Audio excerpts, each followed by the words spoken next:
They had always been close. Growing up side by side, sharing childhood adventures and whispering secrets under the old oak tree in the backyard. He never thought much about how their bond had changed over the years, but now, as he looked at her laughing beside him, something felt different. Their parents were rarely home. Business trips, late-night meetings, and long-distance calls had become the norm. It was just the two of them most of the time, and in that solitude, something unspoken grew between them. One evening, as they sat on the couch watching an old movie, she leaned her head on his shoulder. He could feel her warmth, the steady rise and fall of her breath. His heart pounded, but he remained still, afraid to move, afraid to break the moment. "You ever wonder what it would be like if things were different?" she asked, her voice barely above a whisper. He turned to her, meeting her gaze. "Different how?" She hesitated, a small smile playing on her lips. "Like, if we weren't just best friends." His stomach twisted. He had thought about it more times than he cared to admit, but he never dared to say it out loud. Before he could respond, she sat up, tucking her legs beneath her. "Forget it. It's stupid." "It's not," he said quickly. Her eyes searched his, as if waiting for him to say something more. But he couldn't. The weight of what they were, what they had always been, held him back. The next few days passed in a blur of stolen glances and unspoken words. The air between them crackled with something new, something neither of them fully understood. One night, their parents announced another business trip, leaving them alone for an entire weekend. The house felt different, without the usual background noise of adult conversations. It was just the two of them, and for the first time, it felt like anything was possible.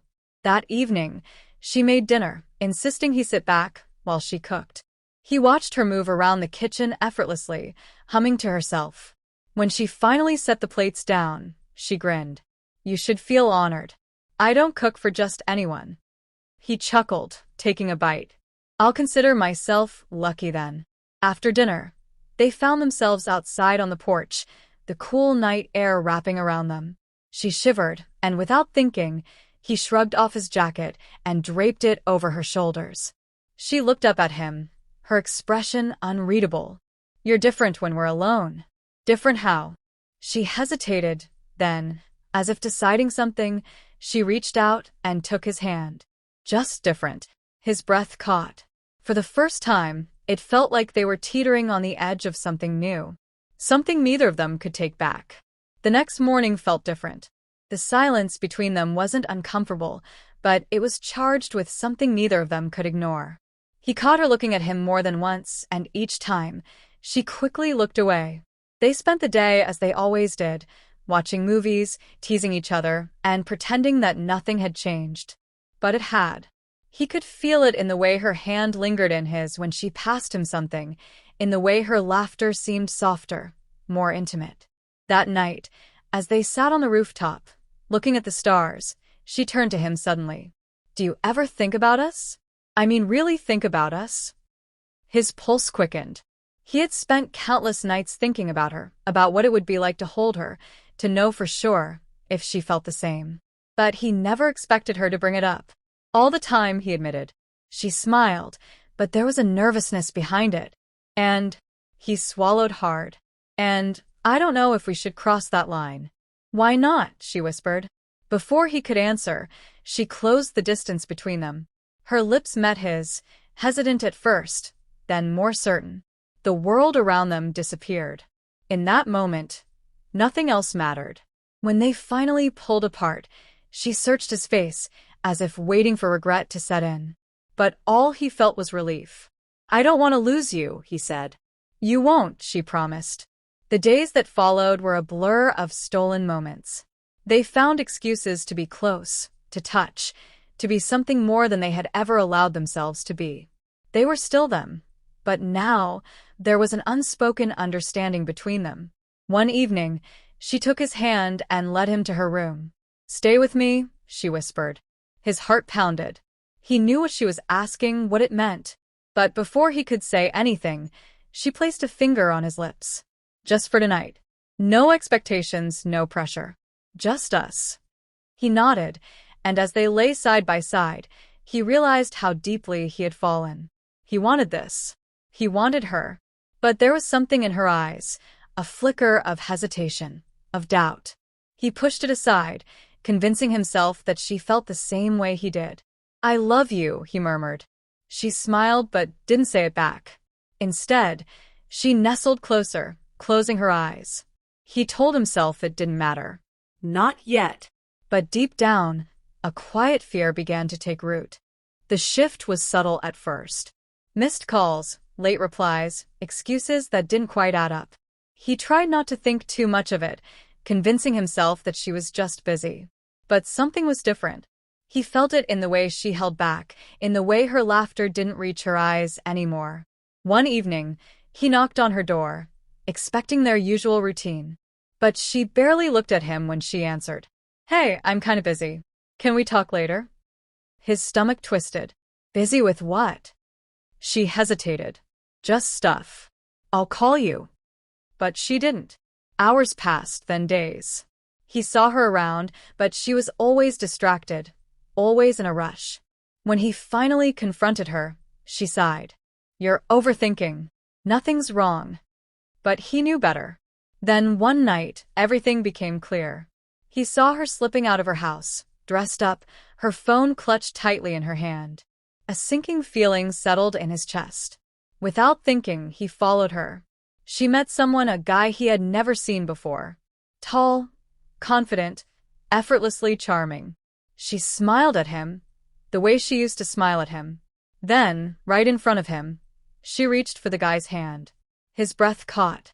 Every moment they had shared flashed before his eyes. The late-night whispers, the promises, the kiss that had changed everything. Had any of it meant anything to her? He wanted to walk away, to pretend he hadn't seen. But he couldn't. The betrayal was too raw, too real. He stepped forward. "So, this is why you've been avoiding me?" Her eyes widened in shock. "It's not what it looks like." "Then tell me what it is." She opened her mouth, then closed it. The guy beside her didn't say a word, just watched with an amused expression. "You said you didn't want to lose me," he said, voice barely above a whisper. "Was that a lie too?" She looked away. "I never meant to hurt you." He let out a hollow laugh. "But you did."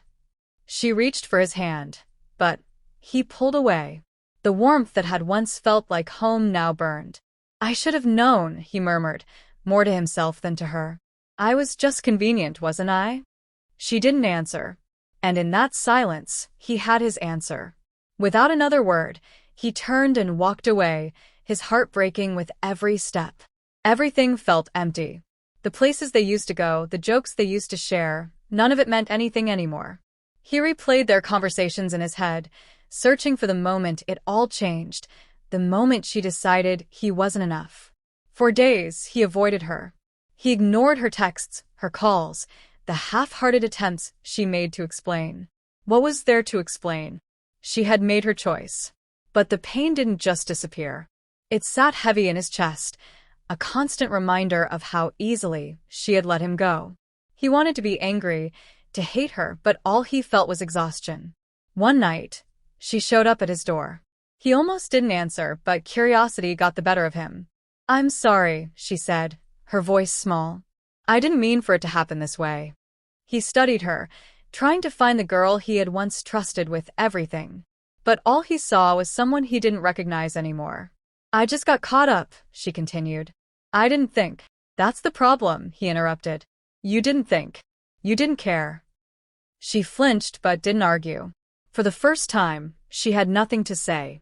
"I didn't want to lose you," she whispered. He let out a tired laugh. "You lost me the second you lied." A long silence stretched between them. Then, finally, she nodded. "I should go." He didn't stop her. He watched as she walked away, and for the first time, he didn't feel the urge to chase after her. The days that followed were different. He kept himself busy, focusing on the things he had neglected while caught up in her. It wasn't easy. Some nights, the memories crept in, and he had to remind himself that the person he missed didn't exist anymore. Eventually, the ache dulled. He laughed again, surrounded himself with people who truly cared. He realized love wasn't supposed to feel like betrayal, like uncertainty. One afternoon, she passed by him on the street. Their eyes met for a brief second, but neither of them stopped. No words, no second chances. As he walked away, he felt lighter. He had loved her, but he had also learned. And that was enough.